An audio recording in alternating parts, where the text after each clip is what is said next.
नमस्कार, जोहार, सलाम साथियों। आज फिर मैं एक बार हाजिर हूं लोकसभा चुनाव की घोषणा के बाद पहली बार। और जो हालात देश के मुसलमानों के साथ में है, आज उसी को इस पर चर्चा करने के लिए हाजिर हैं।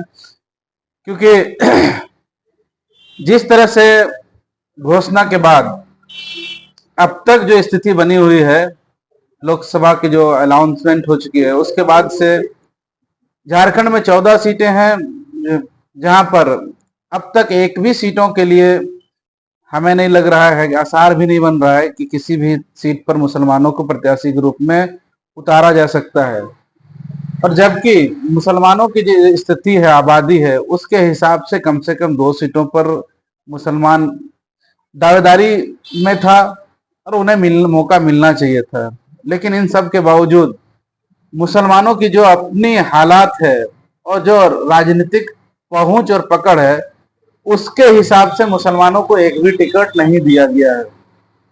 और यह स्थिति इस रूप में बेहद गंभीर लगता है कि जो मुसलमानों की स्थिति है, अगर उन्हें प्रतिनिधित्व का मौका विधायिका में नहीं मिलता है तो उनके आवाज धीरे धीरे जो लोकसभा में उठनी चाहिए, वो आवाज नहीं उठ पाएगा। और ऐसी परिस्थिति में झारखंड से एक भी सीट का नहीं मिल पाना, ये बेहद खेदपूर्ण है।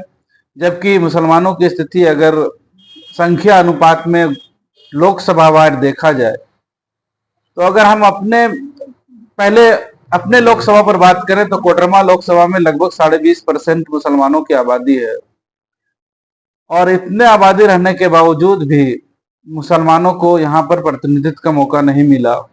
जबकि एक मजबूत दावेदारी में गोड्डा और उसके बाद कोडरमा में मुसलमानों की आबादी के हिसाब से था, जहां पे मुसलमानों की जीतने की संभावना थोड़ी बहुत बनती थी। लेकिन जो हालिया मुसलमानों का रवैया है और जिस तरह से मुसलमानों ने बीजेपी हराओ अभियान को जमकर पकड़ा हुआ है, उसको देखते हुए सभी पार्टियों ने यह तय किया है कि मुसलमानों को टिकट देने की आवश्यकता नहीं है, जरूरत नहीं है। क्योंकि मुसलमान बगैर किसी चूं चरा, बगैर किसी मांग के, बगैर किसी अपने ओहदे के, और वो आपको समर्थन करेंगे, क्योंकि उन्हें बीजेपी हराना है। और इस बीजेपी को हराते हराते ऐसे कंडीशन में पहुंच गया है कि आज मुसलमान खुद सबसे हार चुका है, अपने भी पार्टियों से हार रहा है। क्योंकि जहां पर वो बरसों से गुलामी कर रहा है, दरी बिछा रहा है, वो भी आज उन्हें वोट देने और वो भी आज टिकट देने पर राजी नहीं है। क्योंकि उसे पता है कि मुसलमान को कुछ भी हो जाए, वोट वो बीजेपी हराव पर ही देगा, एंटी बीजेपी पर ही वोट करेगा। और इस चीज ने मुसलमानों को बहुत ही पीछे ले जाकर धकेल दिया है।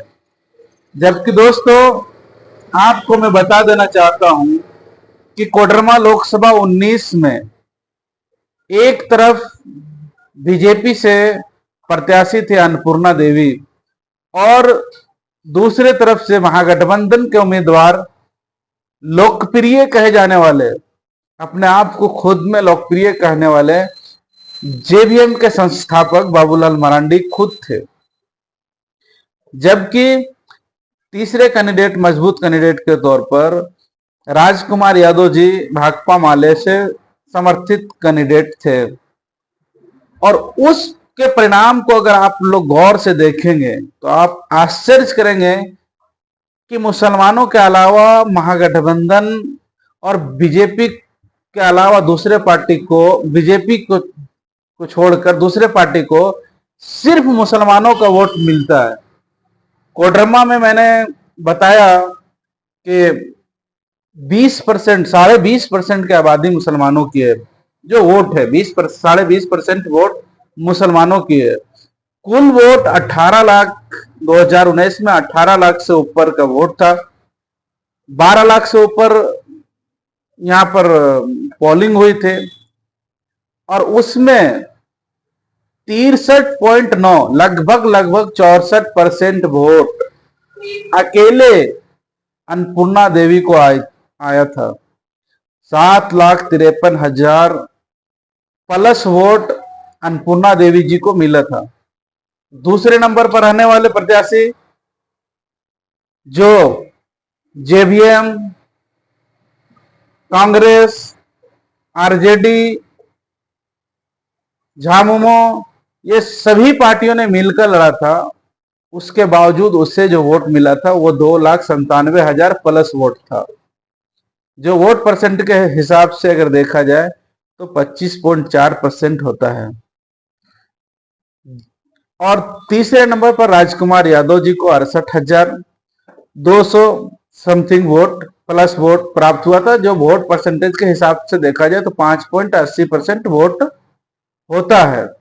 यहां देखने वाली बात, सबसे महत्वपूर्ण बात है कि बाबूलाल मरांडी को 2,97,400 समथिंग वोट मिला था, जबकि 18% का 20% वोट 3,60,000 मुसलमानों की वोट होता है।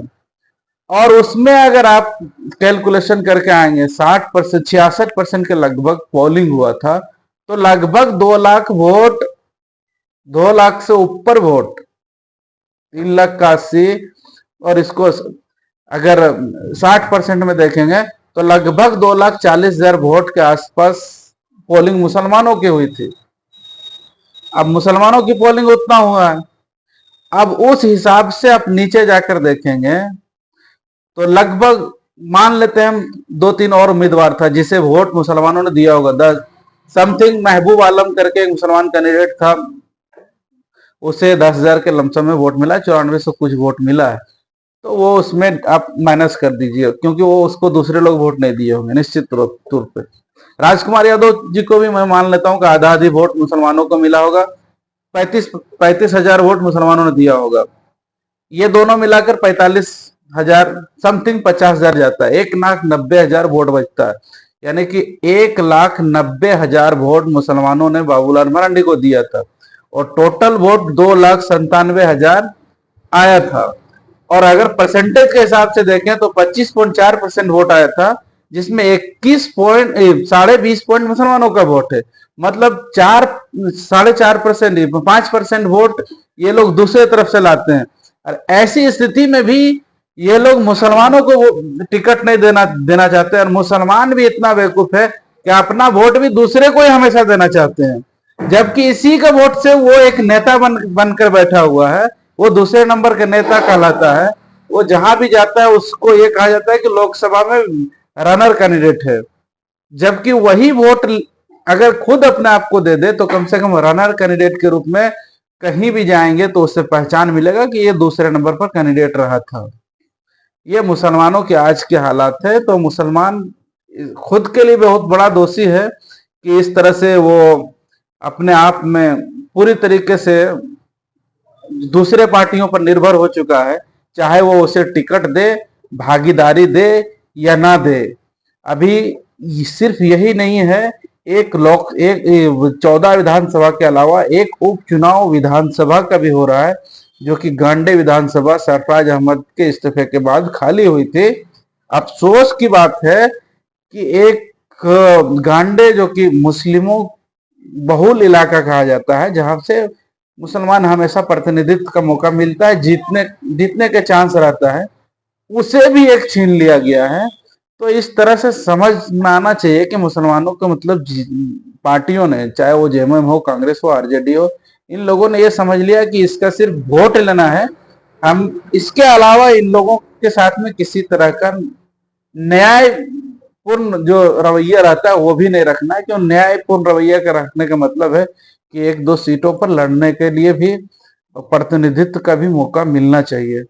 तो ये यहाँ का बायोडाटा है कोडरमा का। कुल मिलाकर मैंने देखा, स्थिति यह है कि सिर्फ मुसलमानों ने वोट दिया है बाबूलाल मरांडी को। पिछले मरतबा 25% में वोट टोटल मिला, जिसमें 20% मुसलमानों का वोट है। 20% में 5% मुसलमानों के वोट दूसरे जगह भी भेज दे तो 15% एक मुश्त वोट मुसलमानों ने दिया है। 10% वोट सिर्फ मरांडी ने इधर उधर से लाया है। इसके बावजूद भी मुसलमानों को प्रतिनिधित्व का मौका नहीं मिलता है। एक एक करके 14 लोकसभा में जो मुसलमानों की स्थिति है आबादी के अनुसार, और टिकट क्यों नहीं मिला है, और इन सब कारणों पर मैं विस्तृत रूप से आगे वीडियो लेकर आऊंगा। ये एक लंबे समय बाद मैंने फिर से YouTube पर आने की कोशिश किया हूं। बहुत बहुत धन्यवाद।